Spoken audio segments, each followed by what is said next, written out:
something I learned recently about advice really just changed my life. And that's the fact that, myself included, but I could probably also say we, because a lot of people probably do this as well, ask advice all the time from just, our best friends or our family or our parents, And, it makes sense. We trust them with our lives, my best friends, I'll share intimate details with them that I don't share with anyone else.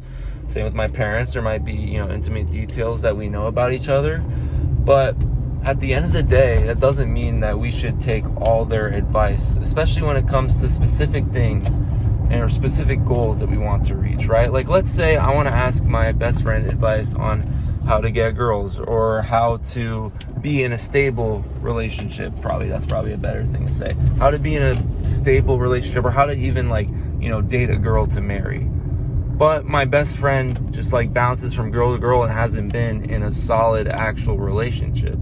Then it's is his advice actually valid? Does he even know what a real relationship is? So that's kind of just an example, or asking financial advice from maybe even your parents, but maybe your parents aren't in the place that you want to be financially, So I think we just have to think about where we're getting our advice from and actually seek out the proper advice or the proper people to give us that advice. So, for example, with the thing with marriage or finding a girl that's really stable, right? Why not ask that advice to a couple at your church that's been, married for 50 years, right? There's a lot of people out there who have the expertise, even if maybe they're people who aren't young, and maybe that's why you don't want to ask them advice, or there could be other reasons why you just don't really feel like breaking the ice with them or talking to them. But there could be some really cool people that can give you great advice. If you just look around, at my church, for example, there's a lot of married couples that have been married for a long time. There's a lot of people who own businesses at my church, so that would be a great opportunity for me to learn about business and questions that I have about business and advice I need about business.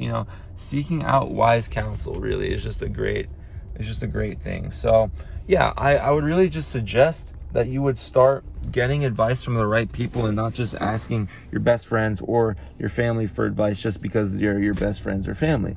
And even for this video, if you don't want to take my advice because you don't think I'm credible, watch my channel trailer, see if I'm credible. If you don't think I'm credible, that's fine. You can click off this video. But, I'm saying I think it is a good idea to start really thinking about who you get advice from and start to seek out better advice. I think comparison is not a good thing. It's not good to compare yourself. And, but I think it is important to be able to assess people and assess what are their strengths, what are their weaknesses, and assess if they're a good person to give you advice on this thing. It doesn't mean you have to blow off everyone because they're not in the place you want to be. But what I am saying is just make a deliberate effort to get advice from people who have done the thing, who have experienced something, even on YouTube, there's people who have been in business for over 30 years and will share their knowledge on YouTube. That's super valuable. They actually have been in business for 30 years. They actually know the groundwork as to what makes it work. So yeah, just take that with mind today or tonight or wherever you are, and see what happens in your life when you deliberately take advice and start to seek out, advice and friendship even with people in the positions that you want to be in.